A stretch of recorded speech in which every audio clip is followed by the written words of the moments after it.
Okay, we are now live streaming for the JLMBC meeting on Thursday, April 7th.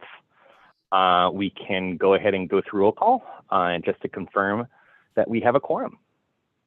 So when I call your name, if you can confirm whether you're in attendance or not. Dana Brown? Present. No. 1 second, there we go.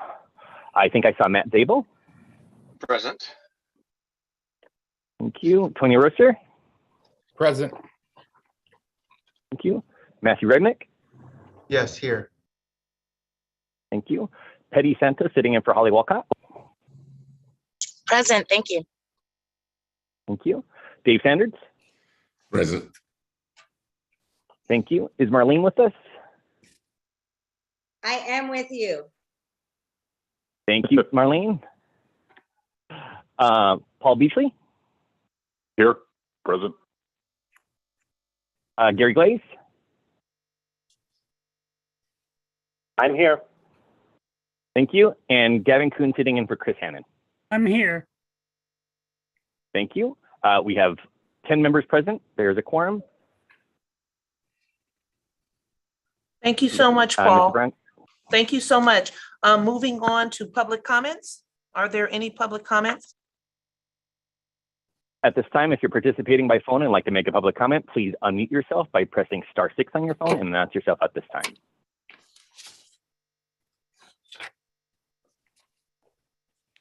We hear no public comment at this time.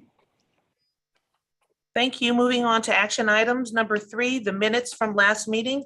Recommendation to approve minutes of the January 27th, 2022 and February 10th, 2022 special meetings. I'll entertain a motion.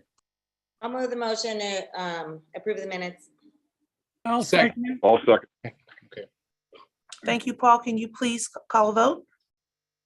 Sure. And just to confirm, this is the both meeting minutes, the 27th and the, okay, perfect. Yes. We'll start with the same order of roll call.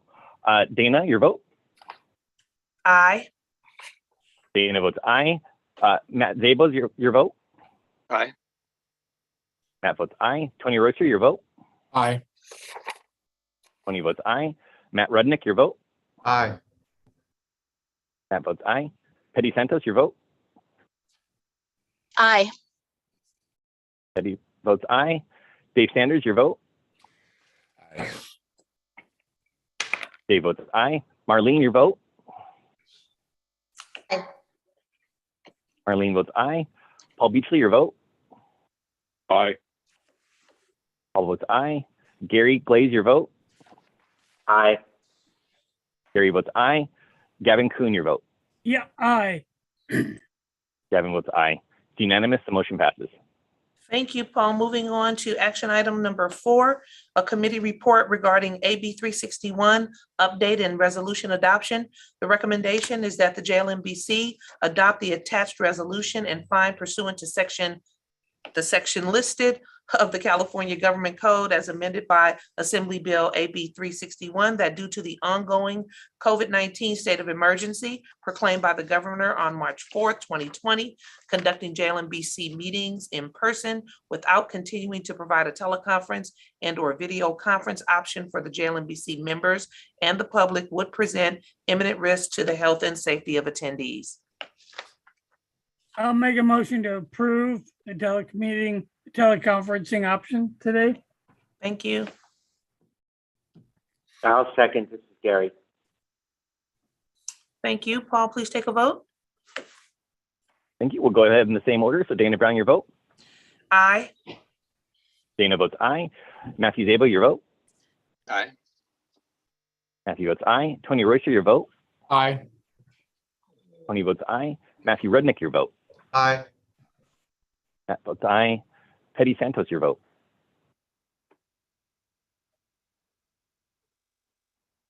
Petty? Sorry, I was on mute. Aye. Thank you. Petty votes aye. Dave Sanders, your vote. Aye. Dave? Yes, aye. Dave votes aye. Marlene Fonseca, your vote. Aye. Marlene votes aye. Paul Beachley, your vote. Aye. Paul votes aye. Gary Glaze, your vote. Aye. Gary votes aye. And Gavin Kuhn, your vote. Aye. Gavin votes aye. It's unanimous. The motion passes. Thank you. Moving on to action item number 5, a committee report regarding the health RFP update.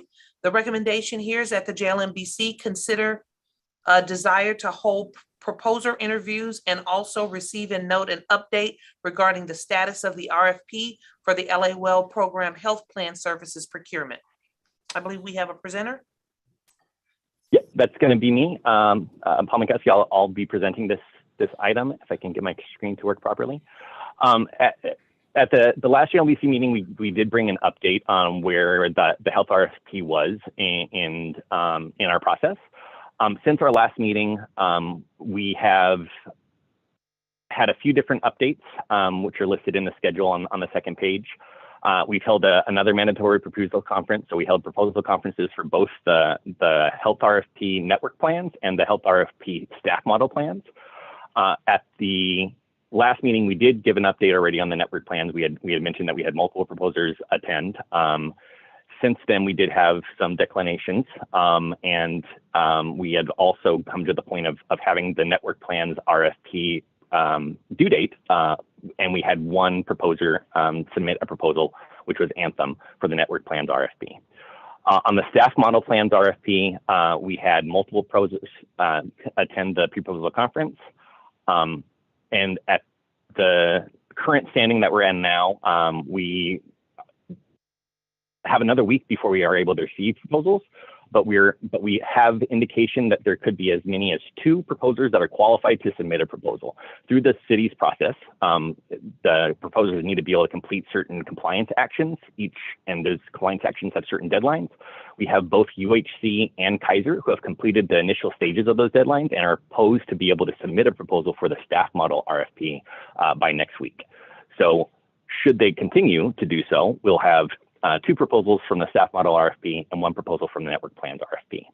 In the process that we have for evaluating those, the review committee, which is comprised of staff, the labor representative, and management representatives, alongside with our consultants, are actively reviewing or will be actively reviewing the proposals that will become received, and will bring forth a finding to the review, finding of the review committee to the JLMBC for us to discuss the outcome of what we saw through the proposals. In the past practice of the JLMBC, there has been previous actions and options for the JLMBC to review and interview those proposers. At this time, we want to discuss and identify whether or not the JLMBC wants to exercise that option to be able to interview the proposers, up to 3 that we possibly have over the period of time leading towards an actual approval and recommendation of selection for these 2 different RFPs. In the sequence of events that we have leading up to June and trying to adopt the LAL plan year for 2023, we could have the JLMBC, if they did want to interview proposers, have the interview happen at the same time as staff is, or in the same meeting, excuse me, as staff is presenting, or the review committee, excuse me, is presenting the findings of the RFP evaluation. So we're recommending, if I could scroll down and speed onto the calendar of events on the last page. We are recommending at this time, potentially, that we could have the review findings of the network plans RFP, which would be the Anthem proposal that was received, submitted to the JLMBC for discussion on May 5th. That would be a sequence of events where the staff and the review committee is presenting its findings, coming to the findings of evaluation. Then if JLMBC wants to, we could have you interview or discuss with Anthem right after that report is done. And then after that interview is done, then an action can be taken by JLMBC on whether or not they wanted to select based on the recommendation. It does need to happen in those sequence of events. As a reminder from previous conversations with JLMBC, the interview portion with the proposer cannot change or influence or alter the proposal that was received. So the discussion that's made with the proposers on any of these stages would just be clarification, would just be questions. You wouldn't be able to ask them to alter anything that they submitted in their report. They can't also alter anything they submit in a proposal. The end proposal is still unaffected by that conversation. We could have, if the JLMBC wants to have this proposer interview, we could have our consultants lead this process and be able to give some topics and some categories for discussion that would help you better understand all the matters that are involved with this RFP and make that conversation more valuable. I'm going to pause there for questions before we go further, but the main intent is for us to be able to identify, or for JLMBC to consider whether or not we'll have to exercise its option to be able to interview proposers so that we can put a schedule together. Hey, Paul, it's Gavin. I would suggest that we do have Anthem there, primarily just to make sure we're clear, because it's a big discussion item. We got to make sure we're going forward on it. And if something may come up out of our review of the process that may need an immediate answer for the group, it may not be unnecessary. They may just attend and do nothing. But I just think it wouldn't be a bad idea to have them available for the meeting. That's my thoughts.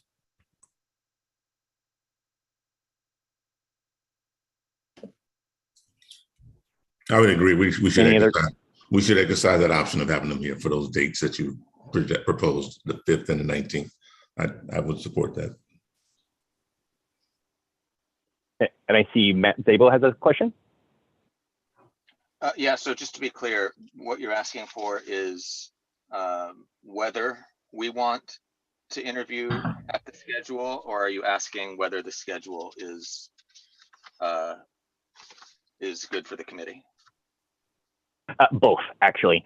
So under the regular timeline that we have for adoption, the objective is for the JLMBC to adopt the full plan for 2023 by the month of June, so that we can go to City Council with the full plan for adoption and have the City Council adopt that timely. Under the proposed schedule, where we have the network plans RFP on the meeting of May 5th, an interview right afterwards, and then selection right after that. And then the staff model RFP evaluation on May 19th, and then the interviews with proposers right after, and then selection right after that as well, would facilitate that schedule. Alternatively, the JLMBC might want to have additional dates added to be able to do this discussion through a longer period of time. Yeah, so my suggestion is that at least those on the management side of this committee are going to be smack dab in the middle of budget approval around May 5th, and this is a huge decision, and I think it requires focus and attention, and I'm worried that if we are going to be having the interviews led by a consultant on the, I personally may not even be available that day at all, so I would just put that out, and certainly I'll go along with whatever the committee wants to do, but I just wanted to post that as a.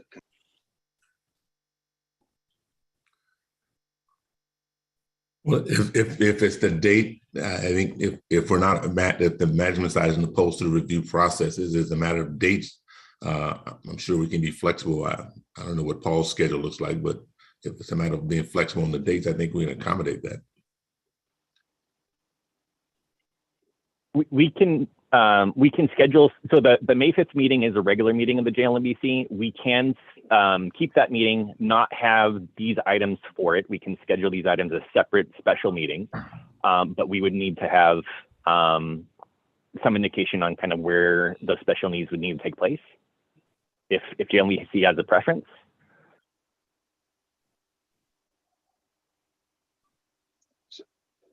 So just for the budget schedule, even a week would be fine. I'm just just in the arc of how things work. May 5th is probably the right around the time where we're doing about 3,000 budget memos, and the committee is making an equal amount of decisions. So even a week later, if we were to have a special, and I do think we should have a single meeting just for this, I think that would be appropriate as well. So again, even a week later or anytime, next week, I see we have a meeting.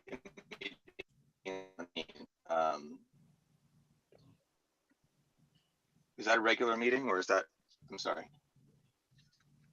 So we would have, then it sounds like the proposal would be, and the decision would need to be made relatively now or so we can schedule the proposers to be able to come in. But we would have we most likely could have the regular May 5th meeting as scheduled, but not hold the network plans RFP. Schedule a special meeting the following week on May 12th to be able to have just the network plans RFP itself. And then a subsequent meeting on May 19th for just the staff model RFP. I think in the nature of the conversation, having the network plans and the staff model plans RFP separate is necessary with the level of content and material that's being presented.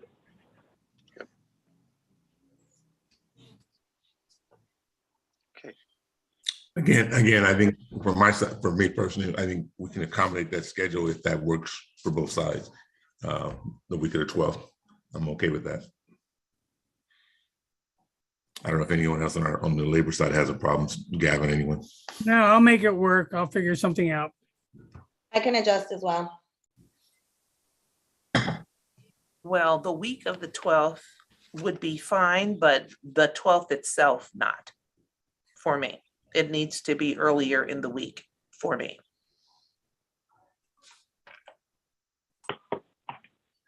So then what we can do, if the 19th works for everybody, we can offline try to find a date that works collectively and make that commitment, and then make sure that if everyone on the JLMBC is in agreement with having the structure of evaluation, finding, then interview, then selection on one day, then we can work offline with your schedules and identify what that date could be.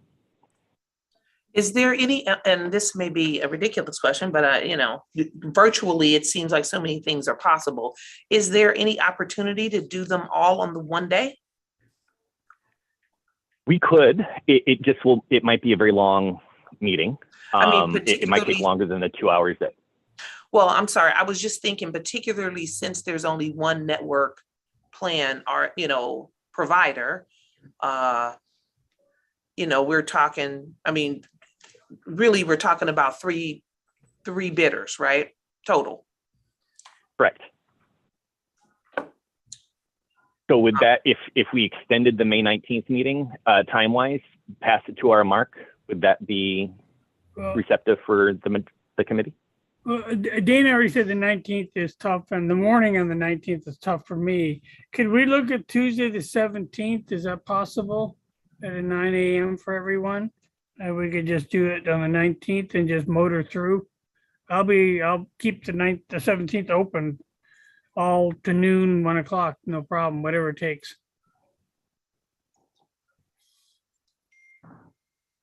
I mean 17th.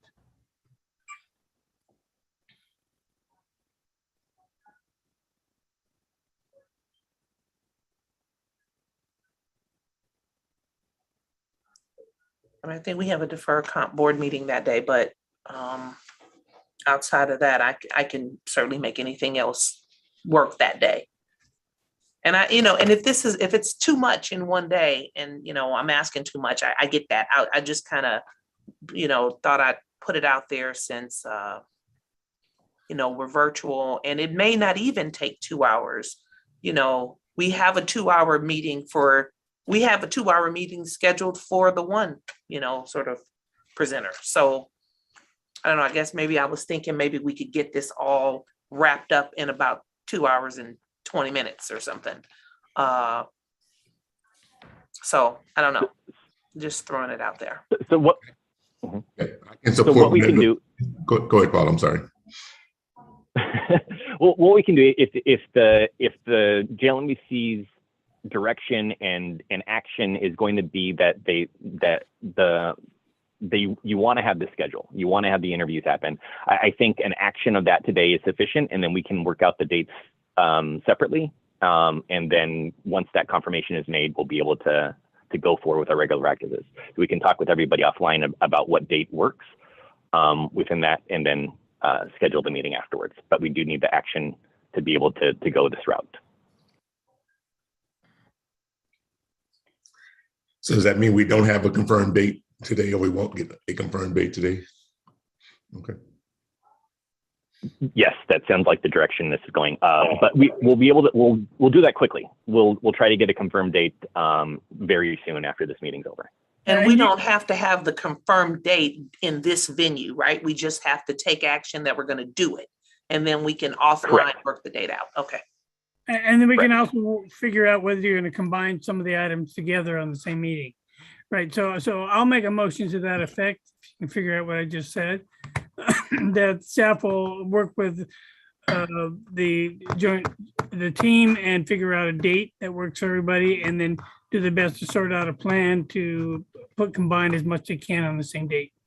That'll be my motion, and we approve the basic structure of what you put out today. For report number 2216. Paul, this is Matt Rudnick. I'll second the motion, but I just had a question unrelated to the scheduling or the recommendation to hold the interviews. Should I ask that now, or should we wait? Should we take action first? Either way, we can talk more about the report and any other questions that the committee has separate from the action. Okay, well, I'll second it so we can vote on that, and then I'll just ask my question thereafter. So I'm clear on the motion. The motion is only to adopt or accept the structure in regards to the review process, not the whole report at this point. For the interviews, correct. Correct. Okay. Do we get a second? Yes, I'll second. Oh, we did. Okay. Okay, so then we'll go ahead and go with votes in the same order. So Dana, your vote? Aye. Dana votes aye. Matthew Zabel, your vote? Aye. Matthew votes aye. Tony Royster, your vote? Aye. Tony votes aye. Matthew Rudnick, your vote? Aye. Matt votes aye. Teddy Santos, your vote? Aye. Teddy votes aye. David Sanders, your vote? Aye.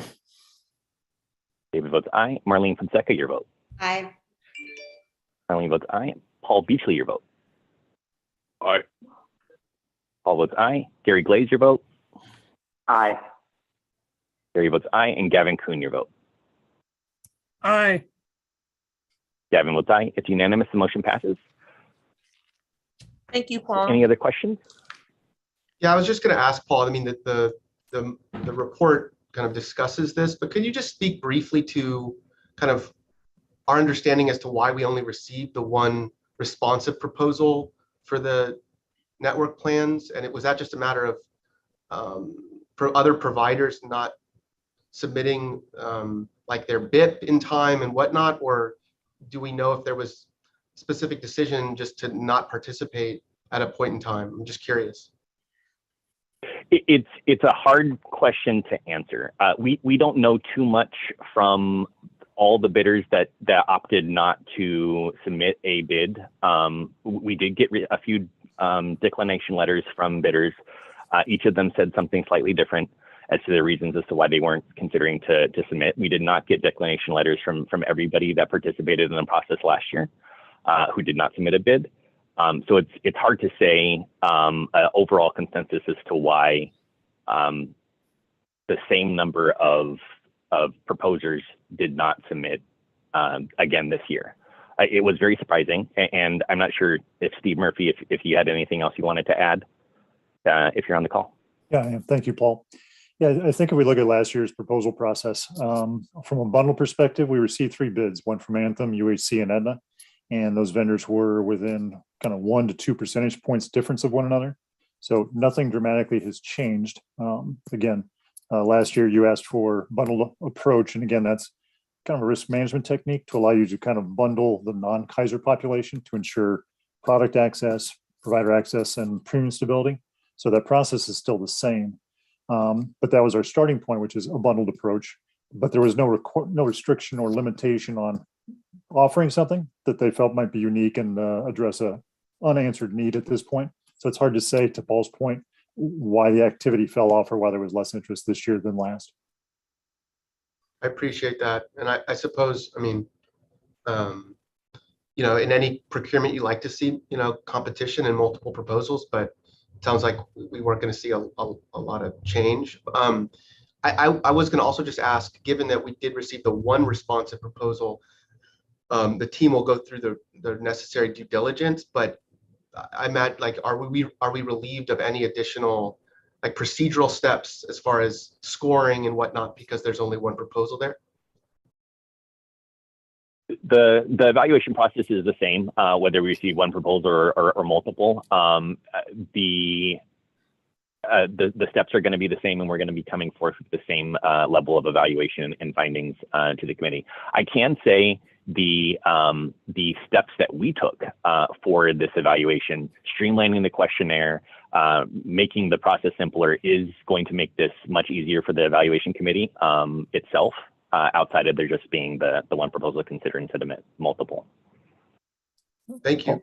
Paul, if I could add too, I think given the fact that we have one proposer for the network model, yes, we'll do the scoring and go through that process, but we'll also take the additional step in partnership with Keenan to evaluate the offer and try to identify areas where we think there are some opportunities for refinement or things of that nature. So it won't be a matter of we're taking what we're given. I think we'll have to have an engagement with them. And I think very appropriate to have that interview with them to kind of clarify any questions and then use the time following that to kind of pursue different options. Thank you. In regards to the letters of declination you got from the other bidders, there were no specific as to maybe the process last cycle versus this, the unbundling versus the BAFO. Did they think it was too restrictive, or they use words like that, or were there just concerned that the price points are no indication, or you have any thoughts beyond the fact that they simply chose not to bid? Either Mr. Murphy or Paul. And I'm not sure, Charles, our legal counsel, what we can say about the process, since it is an open process. And actually, Charles, I'm not sure if you could weigh in. I'm sorry, can you repeat the question again, so I'm clear? Well, let me say it this way. I think my concern being at Priority Cities is that there is no competition, as Matt said. I would think we'd have competitive bids, and I'm trying to get a more thoughtful, in depth, I guess you will, reason as to why those bidders chose not to bid. Specifically, particularly Blue Shield, for example, they came in pretty competitive last time, and this time did not. So, if you could share a thought on that, or if there was any specific in their letters of declination that said why they didn't do it. And that's my question. Oh, I haven't seen the letters of declination, and for this process, I think it's appropriate that the bids are reviewed on their own and evaluated on their own merits, and then any questions as to why vendors did not decide to bid, I think will have to be addressed at a later time. Okay. Just a second question is in the staff model. I don't know what the definition is. Maybe I have a different definition. What makes United Healthcare a staff model? What qualifies in that category? They don't. Can you tell me that? What is it? Paul, I'll take that one. So United Healthcare has been in the process of purchasing medical groups and integrating that model so that it is, quite frankly, very similar to Kaiser in terms of own medical groups. They contract for hospitals for inpatient care, but they do have an integrated model and very similar in terms of delivery to Kaiser. And from a price point based on last year's RFP, it should be kind of within range. So it may not be as geographically as broad as the Kaiser, but it may offer committee members and others a choice to fill a geographic gap that may exist or some other entity. So again, in terms of competition, this is probably the first time through this process. Kaiser might have someone really kind of trying to compete against them directly. So again, I would say let's see where the process takes us and see what that proposal looks like, because again, that has not been received yet. Thank you. That's all I had, Paul. I have no other questions.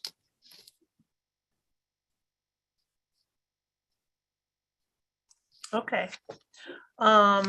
So we will move on now to our informational items. Item number 6, benefit provider presentation, WageWorks and health equity. Good morning. Hope everybody's ready to talk about flexible spending.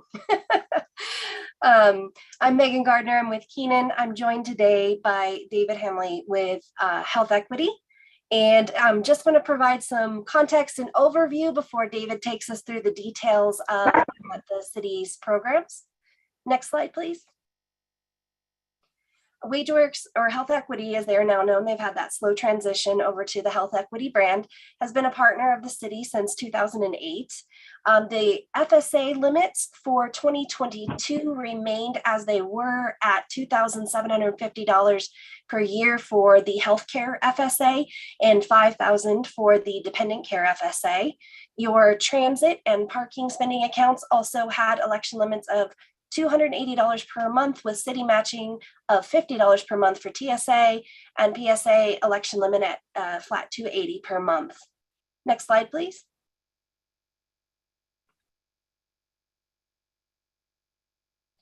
In terms of participation, and David's going to go over utilization and participation in great detail, but just as an overview, the 2021 calendar year, which is what we are reviewing, did see a slight decrease in the healthcare FSA participation. Dependent care also saw a decrease, as well as an increase that happened on the commuter plans. Now, the decreases that we saw, we believe, as many other things are attributed to, the COVID impact for healthcare FSA and dependent care FSA, especially dependent care FSA with remote work and policies of bringing parents back into the home. Folks did not participate quite as heavily. However, just as a trend, we are starting to see things tick back up in those arenas in a variety of different areas and normalize. So we expect that the next 2022 and future years will come back up and start to normalize. Your average election per participant in 2021 was about $1,650 thereabouts. On the dependent care side, almost right at that $5,000 max. As we know, childcare expenses can be quite expensive for the year. So most folks who participated took full advantage of the $5,000 limit and had an average election of about $4,900 and almost $60. For the commuter program, the average election was about $1,288.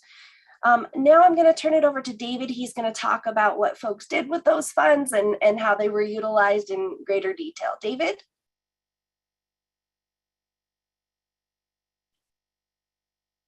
Oh, and if we can go back a couple slides there to David's presentation. Oh, there we go. Perfect. David Hanley?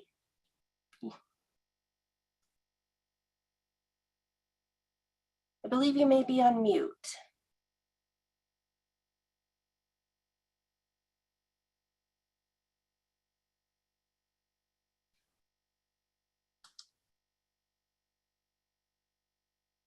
There you are. You're coming off of mute. I see. David, are you there? Maybe having an audio issue.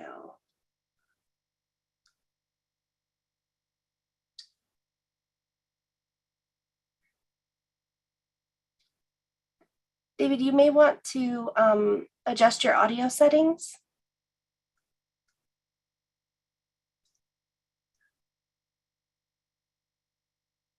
Or I can review briefly the health equity information until you're able to join. If we want to move to the next slide.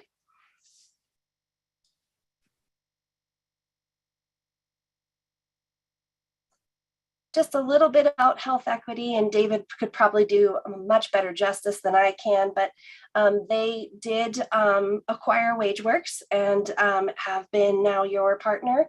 Health Equity has 20 plus years of industry experience.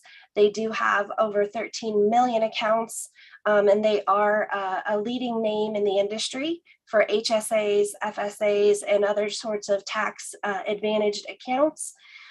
They have over 100,000 employers that they serve, 174 network partners, and that speaks to their partnership with their debit cards and the system that allows members to swipe their cards at many different point of sale partners. And so folks have a smooth experience with respect to actually utilizing the plan through that very robust network. And benefit administrators, 1 in 7 working Americans do utilize the health equity platform in a variety of different ways. And then as far as other services, the city takes advantage of the commuter benefits, which is amazing, but they do also provide COBRA and other type of platforms. So that is a little bit about health equity. Now, if we want to jump into the city's actual programs. And Megan, I think I saw David come in. David, are you there?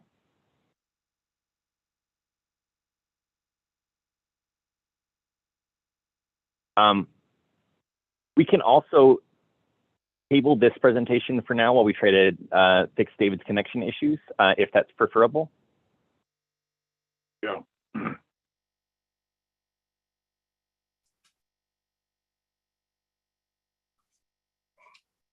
Happy to do whatever the committee's pleasure is.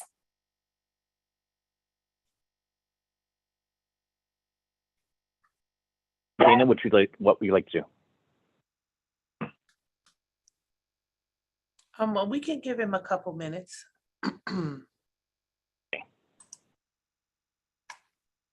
We are trying to connect with him, and he is dialing in.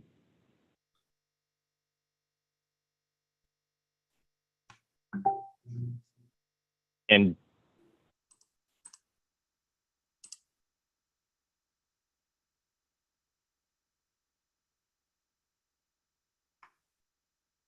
Yep. Hello, this is David Hanley. Do you hear me now? Yes, we can. Oh, I'm sorry about that. I was having some technical difficulties. Thank you, Megan. Welcome. Okay. Okay, yes, thank you for giving me a few minutes this afternoon to talk about the flexible spending accounts and the commuter benefit program. So I know Megan had provided a little background about health equity. As far as the healthcare flexible spending accounts, you're familiar with healthcare flexible spending account eligible expenses. They pay for prescriptions, out-of-pocket healthcare costs and prescriptions that are not covered by health insurance. Other expenses would include co-payments, co-insurance, deductibles, dental care, orthodontic, vision, and chiropractic and psychiatry services. Those are just some of the eligible expenses. Of course, there's hundreds of other eligible expenses that may be found on our member portal and employer portal.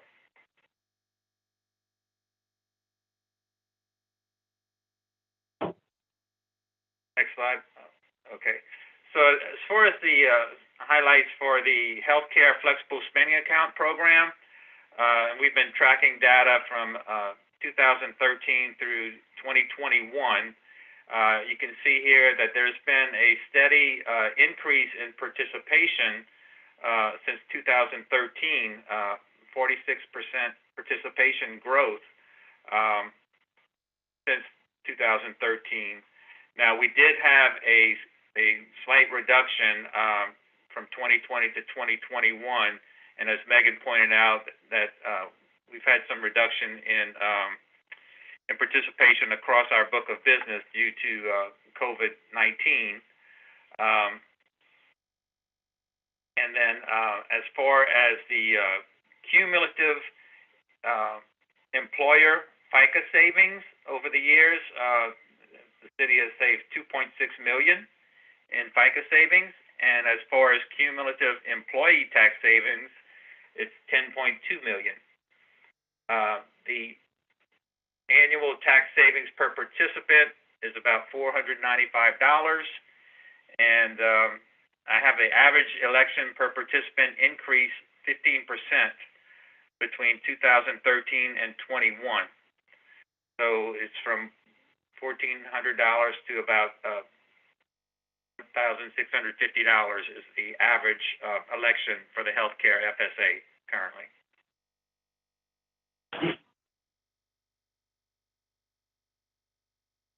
Top 5 healthcare FSA debit card expenses for 2021 versus 2020. So the top 5 card expenses would be dental, vision, physicians, health and medical equipment, and pharmacy. And I have outlined the number of transactions for each category here. And so there's been an increase in the dental number of transactions by 7.6%. Slight reduction in the amount of transactions for vision, about a 5% reduction. Physicians, 5% increase, and health medical equipment, 7.6% transaction increase, and pharmacy stayed about the same.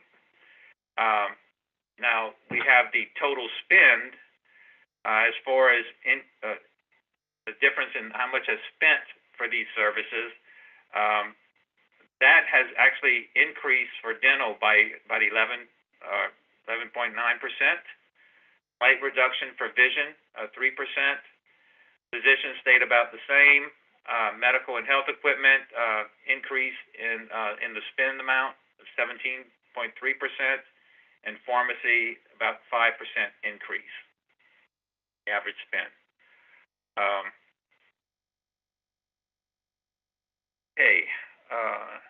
And this is just another chart showing the spend for each of these categories here. Top 5 card spend. Okay. Now for dependent care flexible spending accounts, this allows members to save taxes on their dependent care expenses, and they can use it for before or after school care, au pair services, extended daycare programs, preschool and nursery school, summer day camp, and elder daycare are eligible expenses. Ineligible expenses would include overnight camps, kindergarten or higher grade tuition, non-work related daycare, and long-term elder care services. We have a full list of all the expenses on our website for members.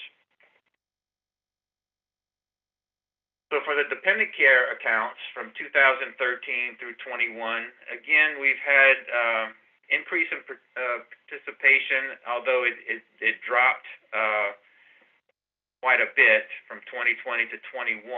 So overall, it was 11% decrease if you take all of that into consideration. But the increase from 2013 and 21, 2020, it was continuing on a growing. It just decreased from 20 to 21. So the cumulative employer FICA savings for this period of time was $1.8 million for the city, and $6.9 million cumulative employee tax savings for employees. The annual tax savings per participant was approximately $1,487 per participant. So the average election per participant increased 29% between 2013 and 21. So members are putting more money into their dependent care account. The average is $4,957, which right now the maximum amount is $5,000 that they can contribute.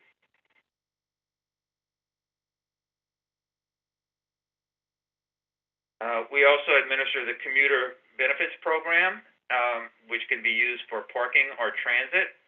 Parking, members can utilize it to park near their work location or park near a place from which they commute to work via mass transit, and park and employer-owned parking.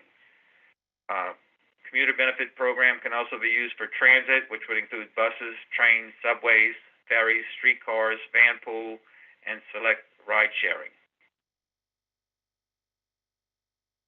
Some of the commuter plan highlights from 2013 through 21. There's been a 41% participation growth since 2013.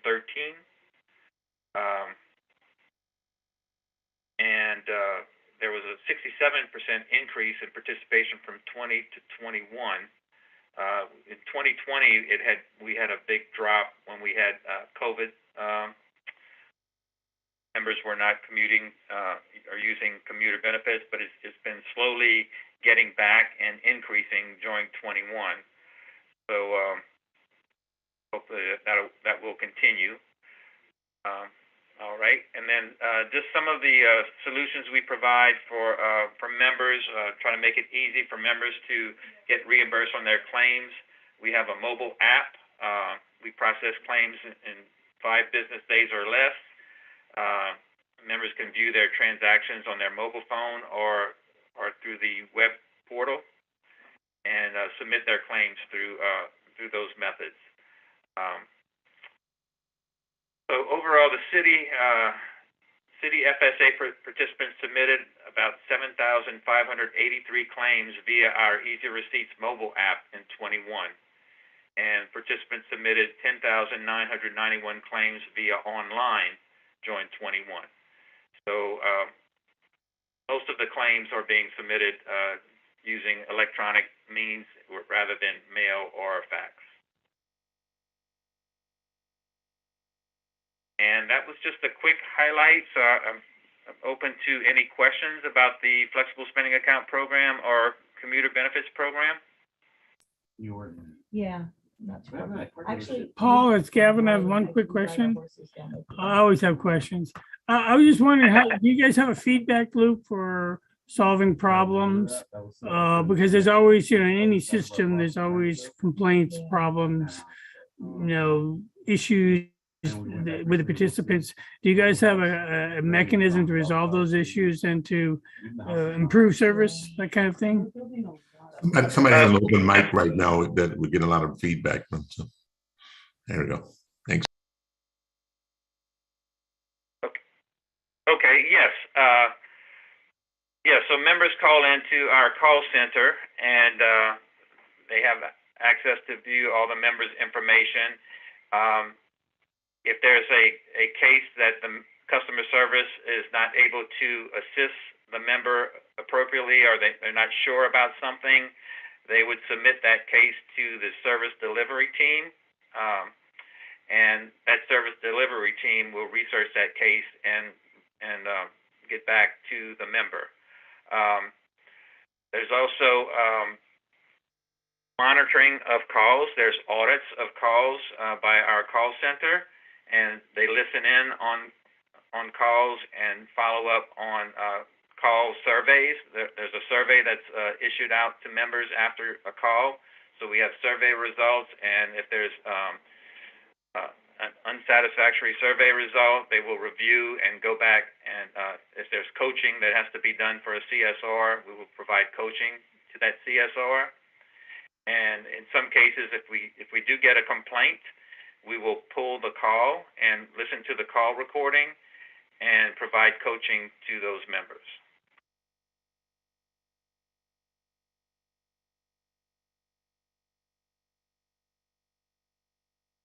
Does that answer your question? Yes, thank you. I appreciate it. Thanks.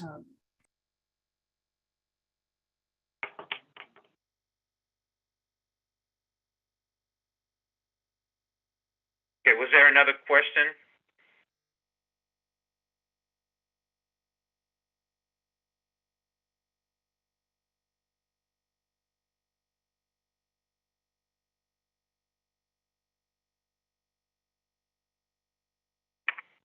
Hearing no other questions.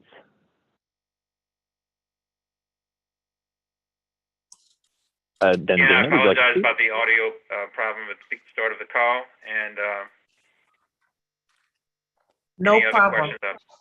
Thank you so much for your presentation. it's always nice to see sort of how, our programs are affecting our members and, what they're using and how they're benefiting. So we always appreciate these updates. And we appreciate the partnership we have with the city of Los Angeles and doing business with you. We appreciate it, and thank you very much. And if there's anything we can do for you, please let me know. Thank you. Okay, moving on with our informational items, item number 7, which is a committee report regarding Live Well program updates. Hi, good morning. This is Daniel Powell with the Personnel Department. So I'm going to touch on some highlights from this report. We first off gave an update on the monthly newsletter that gets emailed to all city employees. The theme for February was the whole you. So it was kind of encouraging employees to take a holistic look at their health. And that newsletter is provided as an attachment A. And I encourage you to take a look at it. Our very own Stephen Montagna wrote a really cool introductory blurb. So I'd encourage you to take a look at that. On the next page, we've got just an overview of web traffic to the Live Well website and trend data over the last couple of years. But then I also want to take a look at page 3. We continue to offer live Zoom classes, exercise classes. We offered 48 in February and had 835 total engagements. So those continue to be really popular. And, I mentioned, I think last time that even when we kind of resume on-site activities, these are something we want to continue offering because of their popularity.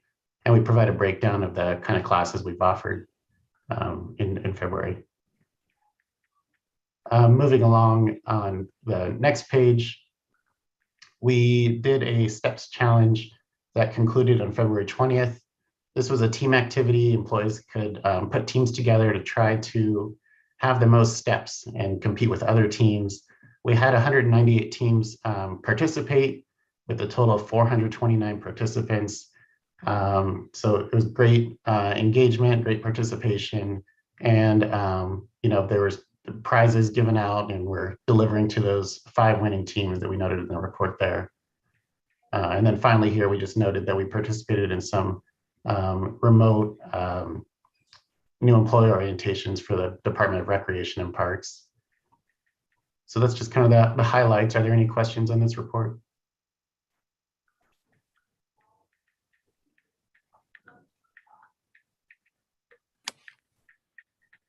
Seeing none. Oh, go ahead. Yes, please.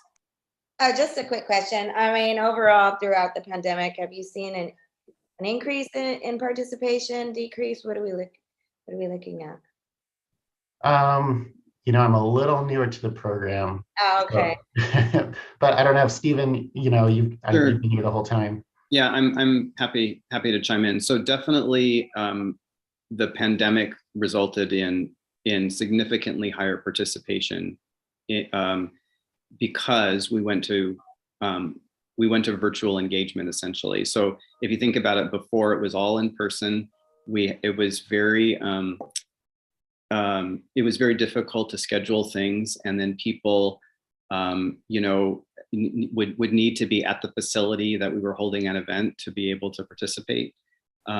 But then when we went virtual, we saw all of these huge numbers because so many people were telecommuting, and it became really easy to do things like at lunch or in the evenings.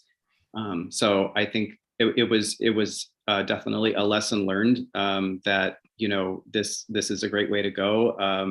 And even if workers begin coming back to the work site more often, I think this mode of delivery, and I think we would continue in-person events as well, but it would continue to be a very popular delivery mode.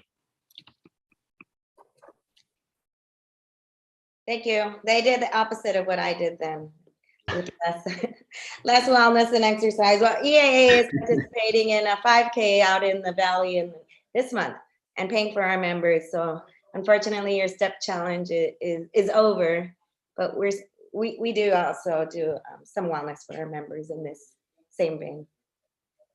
That's Okay. great. And Daniel, this is David. I don't know if we do or you've done this or not. Can we, the labor partners, be on your network for delivery of the newsletter? Yeah, we can figure a way to do that. I don't know if I've seen it or not, but if you could, that'd be great. Yes.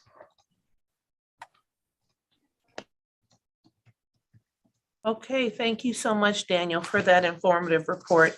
I love the STEP team challenge and the names of the teams. I mean, it's just I love that kind of camaraderie. Absolutely. In fact, I see like 3 departments that I worked for, so it's like super cool. Okay, moving on to the next informational item, which is item number 8, a committee report on LA Well program and activities.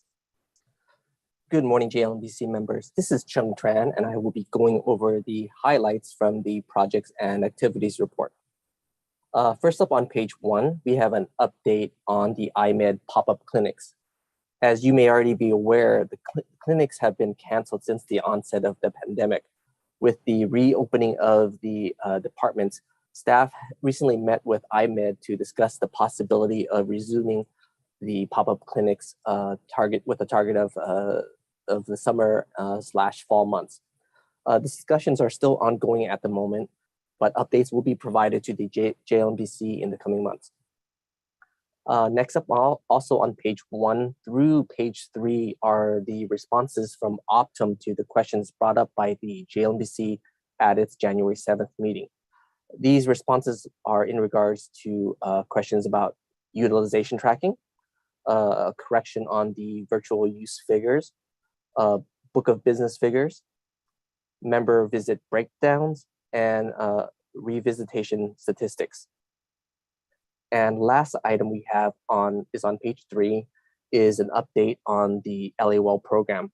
With open enrollment over, staff is taking the opportunity to work with the LA Well TPA LifeWorks to improve the program and member experience.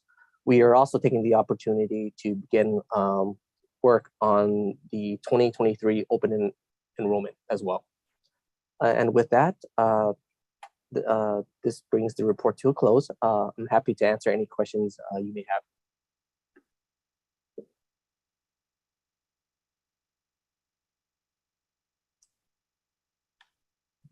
None, seeing no questions.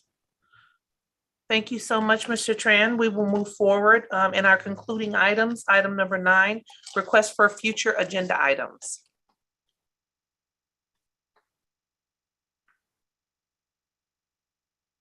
We have a lot on our plates coming up, I understand. Hearing none, I will move forward with our concluding item number 10, our next meeting dates. May 5th, 2022 is a regular meeting. May 19th, 2022, a special meeting.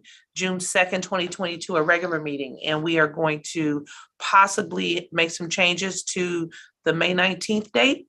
Paul will be in touch with us with respect to that. I think that we have one more sort of item before we go away. This is Stephen's last meeting with us, and we cannot move forward without at least thanking him for his service. And the mayor actually put together a resolution for him. And so I would like to read that resolution to him and just to let him know how much he will be missed and how much he is appreciated in his role here. Look, Paul has a picture of it there for you, Stephen. Let me tell you what it says here. Whereas Stephen Montagna has worked alongside and provided support to the city's Joint Labor Management Benefits Committee and has been significantly instrumental to the design and administration of the LA Well Benefits Program. And whereas Stephen Montagna has served the city of Los Angeles for 32 years, and whereas Stephen Montagna has demonstrated leadership, vision, and wisdom as the chief of the Personnel Department's Employee Benefits Division and helped to guide, influence, and shape the design and evolution of benefits offered under the LA Well Benefits Program for the past 8 years. And whereas Stephen Montagna has been a strong voice for city employees and for innovations in benefit design, as well as uniquely respectful and gracious in fostering collegiality amongst its committee and staff, service providers, and other stakeholders. And whereas Stephen Montagna has consistently demonstrated his commitment to serving the needs and advancing the resources provided to employee members and their dependents under the LA Well Benefits Program.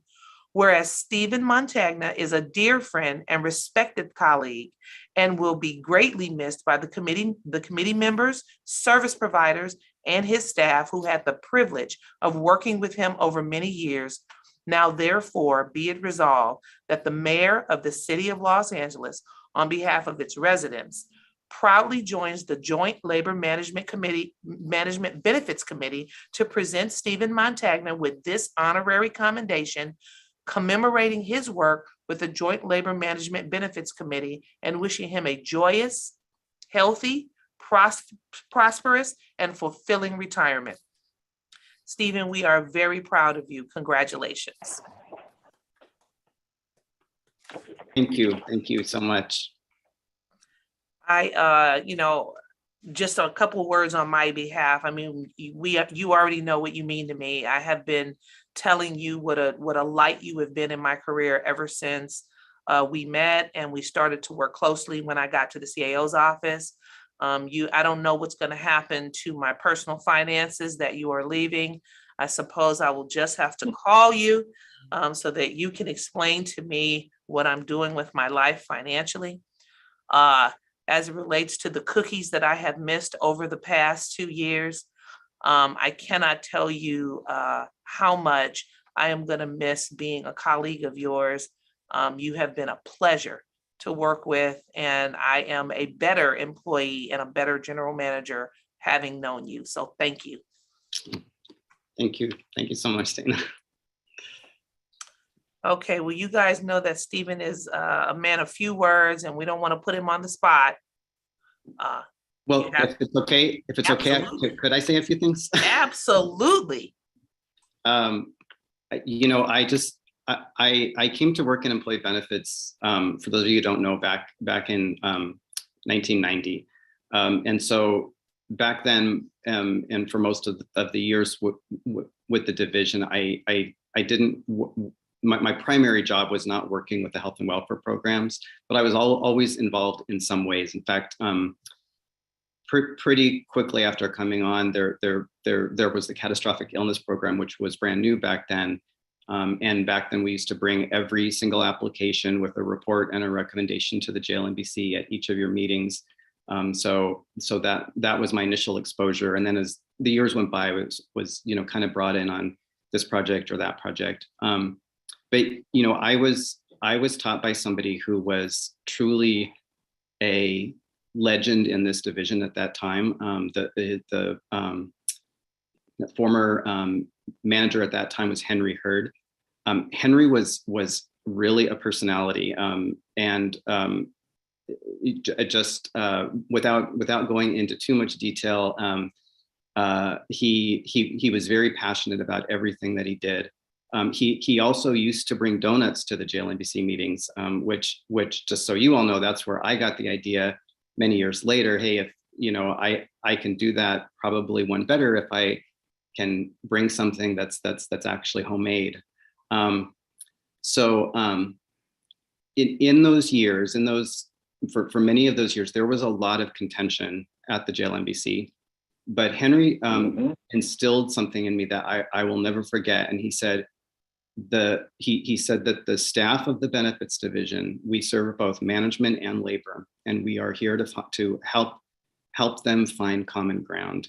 And I really, really deeply believed in that and took that to heart. And when I took this leadership role in this division, I really tried to live that philosophy.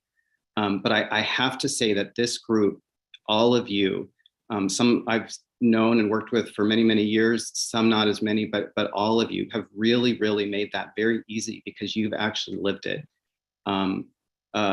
I've seen how much all of you care about the programs and the issues that we bring and the members.